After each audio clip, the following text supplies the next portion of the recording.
ఓం శుభంకర్యే నమః. నిఖిల శ్రేయోదాయిని సర్వకార్య సిద్ధిప్రద పరబ్రహ్మస్వరూపిణి శుభంకరీ నమోస్తుతే. అగజానన పద్మార్కం గజానన మహర్నిశం అనేకదంతం భక్తానాం ఏకదంతముపాస్మహే. గురుబ్రహ్మా గురుర్విష్ణుః గురుర్దేవో మహేశ్వరః గురుః సాక్షాత్ పరబ్రహ్మ తస్మై శ్రీ గురవే నమః. ఓం శ్రీ మహాగణాధిపతయే నమః. అస్మత్ శ్రీ గురు చరణారవిందాభ్యాం నమః. శ్రీ శ్రీ శ్రీ గణపతి సచ్చిదానంద సద్గురుభ్యో నమో నమః.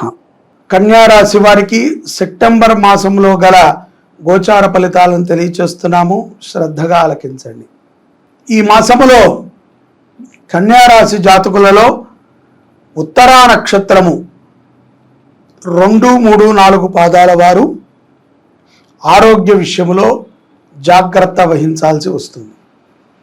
అత్యంత విశేషముగా మీరు మంచి పదార్థాలనే తినటము, ఎక్కువగా వాకింగ్ చేయటము, శరీరం మీద దృష్టి పెట్టక తప్పదు.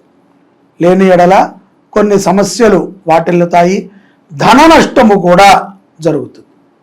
ఇక సెప్టెంబర్ మాసములో కన్యా రాశి వారికి ఎక్కువ కోపగ్రస్తులు అవుతూ ఉంటారు. కోపం అధికమవుతూ ఉంటుంది. అసందర్భంగా కోపం రావటం అనేటువంటి దానిని మనం చూడవచ్చు ఈ కన్యా రాశి వారి జాతకంలో సెప్టెంబర్ మాసంలో. వారి ప్రవర్తన వారికే ఒక్కొక్క సందర్భంలో చిరాగ్గా ఉంటుంది. అయ్యో నేను ఇలా ఉండేవాడిని కాదే, నా యొక్క ప్రవర్తన ఇది కాదే అనేటువంటి ఒక ఆలోచనని కూడా చేస్తూ ఉంటారు. ఉద్యోగ భారము కూడా కొంత అధికముగా ఉంటుంది. ఉద్యోగములో మీకు వచ్చిన పని అయితే చాలా సులభంగా చేసేటువంటి వారు, కానీ ఇప్పుడు వచ్చిన పని అయినప్పటికీ కూడా ఎందుకో దాని మీద పరిపూర్ణమైనటువంటి శ్రద్ధ ఉండదు. అలాగే ఎక్కడెక్కడ నుంచో కొన్ని సమస్యలు చుట్టుముట్టుతూ ఉంటాయి. విదేశాలలో ఉన్నటువంటి కన్యారాశి జాతకులకి సెప్టెంబర్ మాసంలో మీరు మీ మిత్రుల కోసమనో, ఆప్తుల కోసమనో, కుటుంబం కోసమనో ధనాన్ని విపరీతముగా ఖర్చు పెడతారు. మీరు దాచుకున్నటువంటి ధనము కూడా కొన్ని సందర్భాలలో అపహరించుకుపోతుంది. కాబట్టి తస్మాత్ జాగ్రత్త అవశ్యం, బాగా గుర్తుపెట్టుకోండి. ఎందుకంటే అడుగుతారు, ఏదో మీరు దూరంగా ఉన్నారు, సంపాదిస్తున్నారు, సహాయం చేసేటువంటి సహృదయం కలిగిన వారు అని తొందరపాటుతో ఇవ్వకూడదు. ఈ యొక్క కన్యారాశి జాతకులు ఉత్తరా నక్షత్రము నుంచి చిత్తా నక్షత్రం వరకు ఉన్నటువంటి ప్రతి ఒక్కరూ కూడా తప్పనిసరిగా ఆర్థికపరమైనటువంటి విషయముల్లో జాగ్రత్త అవశ్యం. భగవంతుని యొక్క కటాక్షాన్ని ఎప్పుడూ కూడా పొందుతూనే ఉండాలి. ఒకసారి పొందితే సరిపోదు, అది నిరంతరము కూడా అభ్యాసం చేస్తూ ఉండాలి. అలాగే ఇష్టదైవ ఆరాధనని విడిచిపెట్టకూడదు. కొన్ని సందర్భాల యందు చిన్న పొరపాటు కూడా మిమ్మల్ని చాలా ఇబ్బంది పెట్టేస్తూ ఉంటుంది. ఒక చిన్న రవ్వంత పొరపాటు కూడా మీ కోపానికి కారణం కావచ్చు. కాబట్టి కోపముని తగ్గించుకుంటేనే విజయము వరిస్తుంది కన్యా రాశి వారికి. విద్యార్థులు కూడా వారి యొక్క విద్యాభ్యాసముల యందు చాలా నిష్ణాతులై ఉంటారు. కంగారు పడాల్సిన అవసరము లేదు. సకాలంలో భోజనం చేసి మంచిగా చదువుకుని మంచి వ్యాయామాన్ని చేయండి. అదే మీ విద్యా బుద్ధులని పెంపొందిస్తుంది. స్థిరమైనటువంటి ఉద్యోగము లేనటువంటి వారు ఎవరైతే గనక కన్యారాశిలో ఉన్నారో వారికి ఏదో ఒక చిన్నపాటి ఉద్యోగం అయితే లభించడము తథ్యం. తద్వారా వారు ఆ ఉద్యోగములో దినదిన ప్రవర్ధమానము కూడా అవుతారు. కాబట్టి సంతృప్తికరమైనటువంటి ఉద్యోగము దొరకలేదు అని ఎవరూ అనుకోవద్దు.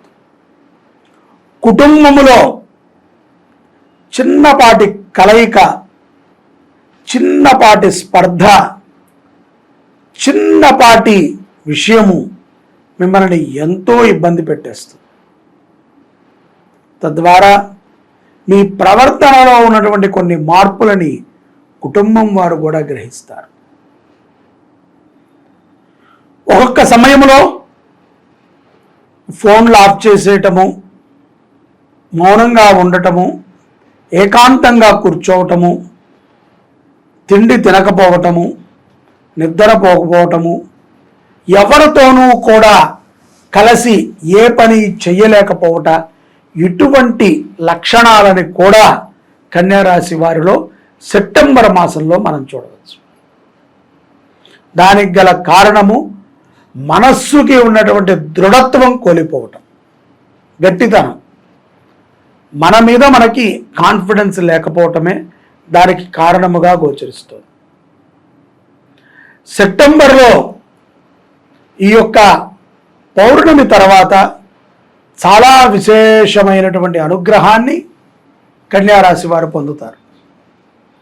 ఇప్పుడు ఎక్కడెక్కడైతే గనక స్పర్ధలు జరిగాయో, ఏ ఏ విషయాల ద్వారా మీరు చికాకును పొంది ఉన్నారో అటువంటి చికాకులన్నీ కూడా తొలుగుతాయి. అటువంటి ఆలోచనని మీరు చేయగలుగుతారు అని దాని అర్థం. అంటే ఆవేశములో ఉన్నప్పుడు ఆలోచన కంటే కూడా ప్రశాంతముగా ఉన్నప్పుడు మన యొక్క ఆలోచన విధానము చాలా చక్కగా ఉంటుంది. దాని యొక్క ప్రభావము ద్వారా మనం ఎంతో మారుతాం. కాబట్టి భగవద్ధ్యానము అనేటటువంటి విషయాన్ని మరవకండి. ఎవరెవరు వారి వారి ఇష్టదైవాన్ని ధ్యానం చేస్తున్నారో దానిని తప్పనిసరిగా చేయాలి.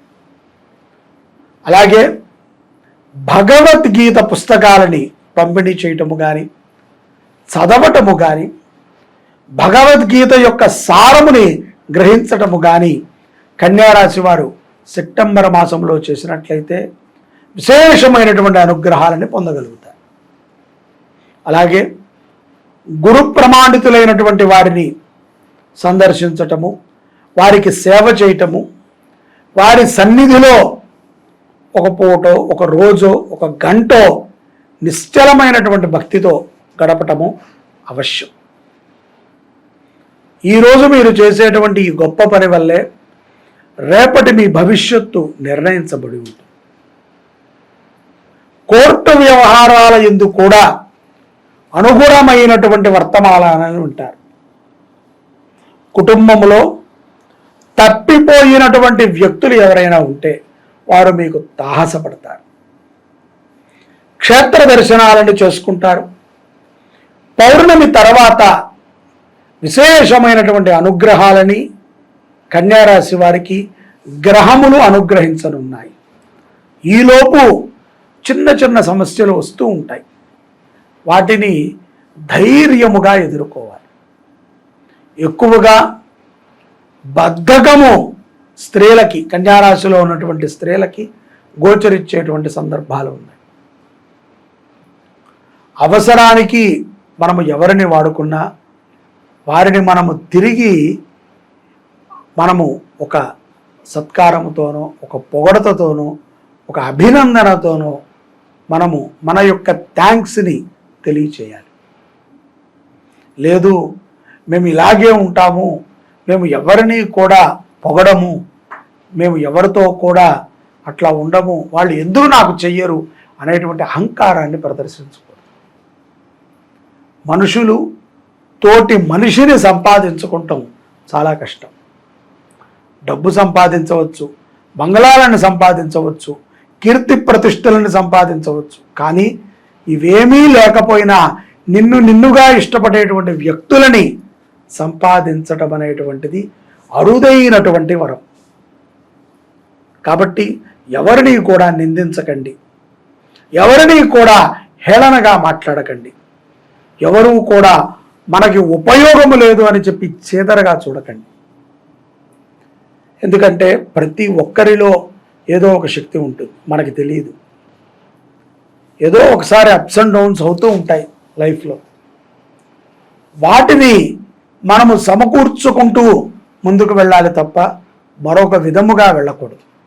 పౌర్ణమి తర్వాత ఇటువంటి సందర్భాలు చాలా ఎక్కువగా ఉంటాయి కన్యారాశి వారికి. కాబట్టి పౌర్ణమి తర్వాత వచ్చేటువంటి అన్ని మార్పులని మనం అనుభవించాలి, మనము వాటి ద్వారా ఎంతో మంచిని గ్రహించాలి అని అనుకుంటే తప్పనిసరిగా భగవద్గీత మీద శ్రద్ధని పెట్టాలి. అలాగే ఈ యొక్క వినాయక వ్రతాన్ని కూడా అత్యంత విశేషముగా ఆచరణ చేసుకోవాలి కన్యారాశి వారు. వినాయక వ్రతము శనివారం మనకు వచ్చింది, సెప్టెంబర్ 7. ఈ యొక్క శనివారం రోజున ఉపవాస దీక్షతో ఉండి వినాయకుడి యొక్క కథని మనము చదువుకుని అక్షంతులు వేసుకుంటం ద్వారా ఎన్నో నీలాపనిందల నుంచి బయటపడతారు. అలాగే గృహములో కూడా శాంతి చేకూరుతుంది. గోవులను దర్శించండి, గోశాలలని సేవ చేయండి. గోశాలలకి ఎక్కడెక్కడ గోవులు ఉన్నాయో వాటన్నిటినీ కూడా సంరక్షించే విధంగా మీ ఆలోచన చేయండి. వాటి పోషణకి మీ వంతు సహకారాన్ని అందించండి. జీవితంలో మనం కట్టుకెళ్ళిపోయేది ఏదీ ఉండదు. మనము చేసినటువంటి పుణ్యమే మనతో పాటు వస్తుంది, మనము చేసినటువంటి పాపమే మనతో పాటు వస్తుంది. కాబట్టి పుణ్యప్రదమైనటువంటి జీవనాన్ని గడుపుటకై ఇదొక సన్యాసముగా కన్యారాశి వారు తెలుసుకోవాలి. ఆరోగ్య విషయము కూడా చాలా మెరుగుపడుతుంది పౌర్ణమి తర్వాత. విద్యార్థులు కూడా చాలా సఖ్యతతో తమ యొక్క విద్యాబుద్ధుల యందు రాణింపజేస్తారు. క్రీడారంగములో ఉన్నటువంటి కన్యారాశి వారికి కలిసి వచ్చేటువంటి మాసము కూడా సెప్టెంబర్ మాసమే. కాబట్టి ఇన్ని మెళుకువలు ఉన్నటువంటి ఈ మాసములో గణపతి ఆరాధనని చేసుకుంటూ భగవద్గీతని మనము చదవటమే కాకుండా 10 మంది చేత చదివింపజేయటము, వారికి ఆ పుస్తకాలని పంపిణీ చేయటము, భగవద్గీతకి చదువుకునేటువంటి వ్యక్తులని ప్రోత్సహించటము అనేటువంటి పనిని కన్యారాశి జాతకులు చేస్తే గనక వారికి మరింత కీర్తి ప్రతిష్టలు లభ్యమవుతాయి. తద్వారా వారు ఎంతోమంది వారిని చూసి గౌరవించడం జరుగుతుంది. గ్రహముల అనుగ్రహము చాలా సులభంగా మనం పొందొచ్చండి ఇటువంటివి చేసుకుంటూ. సకల కార్యాలని కూడా దిగ్విజయముగా పూర్తి చేయాలి అంటే గణపతి అనుగ్రహం ఉండాలి. ఆ గణపతి తర్పణ ప్రియుడు. కాబట్టి శ్రీ శుభంకరి దేవాలయం ప్రగతినగర్ ఆపోజిట్ సిద్ధి బ్లాక్స్లో ఉన్నటువంటి మన యొక్క శుభంకరి దేవస్థానంలో సెప్టెంబర్ 7వ తారీఖు నుంచి సెప్టెంబర్ 15వ తారీఖు వరకు 9 రోజుల పాటు ప్రతిరోజు ఉదయం 6 గంటలకి గణపతి హోమము, 7 గంటలకి గణపతి మూలమూర్తికి అభిషేకము, 8 గంటల నుంచి 9:30 గంటల వరకు కూడా గణపతి చతురావృత తర్పణం జరుగుతుంది. ఇది చాలా విశేషం. చతురావృతి అంటే 444 సార్లు తర్పణం చేయటం. అలాగే ప్రతిరోజు సాయంత్రము గణపతి సహస్రనామార్చనతో స్వామివారికి పూజ ఉంటుంది. ఈ యొక్క 9 రోజులు కూడా స్వామివారికి నూతనముగా తయారు చేయించినటువంటి రజత కవచ అలంకరణ కూడా జరుగుతుంది. అలాగే ఈ విశేషమైనటువంటి యజ్ఞంలో మానవాళి పాల్గొనటం ద్వారా అనేక విఘ్నాలను తొలగించుకుంటారు, స్థిరమైనటువంటి ఉద్యోగాలు లభిస్తాయి. అలాగే కుటుంబములో ఉన్నటువంటి కలహాలు తొలగుతాయి. ఏదైతే భూ వివాదాలలో చిక్కుకుని ఉన్నామో, కోర్టు వ్యవహారాల యందు చాలా తర్జన భర్జన అవుతూ ఉంటామో అటువంటి వ్యవహారాలన్నీ కూడా సద్దుమణిగి సత్ఫలితాలని శీఘ్రముగా పొందుతాం. ముఖ్యంగా నిందలు, మనము చెయ్యనటువంటి కొన్ని తప్పులకి కొంతమంది చెరసాల పాలవుతూ ఉంటారు మన ఇళ్లల్లో ఉన్నవాళ్ళు, కొంతమంది నిందలు పడుతూనే ఉంటారు ఆఫీసులో కానీ, ఉద్యోగాలలో కానీ, వ్యాపారములో కానీ, కుటుంబంలో కానీ ఏ తప్పు చేయకుండా ఏదో ఒక నిందని నిత్యము అనుభవిస్తూ ఉంటారు. అటువంటి వారు గణపతి తర్పణ కార్యక్రమంలో పాల్గొనటం చాలా విశేషం. మరీ ముఖ్యముగా అన్యోన్యత పెరగటం. దంపతులకి ఈ రోజుల్లో అన్యోన్యతే లేదు. ఏదో ఒక చిన్న చిన్న కారణాల చేత విడిపోతున్నారు, స్పర్ధ వస్తుంది. దంపతులు ఎప్పుడూ కూడా అన్యోన్యతతో ఉండాలి. అలాగే భక్తి భావనని పెంచుకునేటువంటి ఒక తర్పణం. మనకి ఉన్నటువంటి భక్తి భావం పెరగాలి. ఆ భావం పెరిగి భగవంతుడి మీద పరిపూర్ణమైనటువంటి విశ్వాసం రావాలి. భగవత్ కటాక్షాన్ని సులభంగా పొందటానికి ఈ గణపతి చతురావృత తర్పణం ఎంతగానో ఉపయుక్తమవుతుంది. అటువంటి దివ్యమైనటువంటి క్రతువు మన దేవాలయంలో ఈ యొక్క సెప్టెంబర్ 7 నుంచి 15వ తారీఖు వరకు 9 రోజుల పాటు 8 గంటల నుంచి 9:30 గంటల వరకు జరుగుతుంది. 9:30 నుంచి 11 గంటల వరకు అధర్వణ శీర్ష పారాయణం, అంటే గణపతి అధర్వణ శీర్షం అని ఉంటుంది వేదమంత్రం, అది ఒక్క పారాయణ జరుగుతుంది. సాయంకాలం సహస్రనామార్చన. సంపూర్ణముగా 9 రోజులు మీ గోత్రనామాలతో మీరు పాల్గొవాలి అనుకుంటే 5,116 చెల్లించాలి. లేదు ఒకరోజు మేము ఈ సేవ చేసుకుంటామండి అంటే 5,116 పంపించి స్పష్టంగా మీ గోత్రనామాలని మాకు వాట్సాప్లో పంపించవచ్చు. తక్షణమే మీ కార్యక్రమం జరుగుతుంది, అందులో ఎటువంటి సందేహం లేదు. ప్రత్యక్షంగా మీరు పాల్గొంటే సాంప్రదాయ వస్త్రాలతో రావాల్సి వస్తుంది. సమయానికి అనుగుణంగా మీరు దేవాలయానికి చేరుకుంటే కార్యక్రమాన్ని ముగించుకుని చక్కగా భోజనాది కార్యక్రమాలు చేసుకుని వెళ్ళొచ్చు. మన దేవాలయంలో నిత్యము అన్నదానం ఉంది కాబట్టి ఈ 10 రోజులలో ఏదో ఒక రోజు అన్నదానానికి సహకరించండి, అభిషేక ద్రవ్యాలకు సహకరించండి, అలంకారానికి సహకరించండి, హోమద్రవ్యాలకు సహకరించండి, లేదు మీకు తోచిన విధంగా గోగ్రాసానికి సహకరించండి, దేవాలయ అభివృద్ధికి సహకరించండి. సనాతన ధర్మము అంటే మన దేవాలయాలని మనం కాపాడుకుంటూ ధర్మ మార్గంలో వెళ్ళటమే. ఇదే సనాతన ధర్మం. జై శుభంకరి. సర్వే జనాః సుఖినో భవంతు.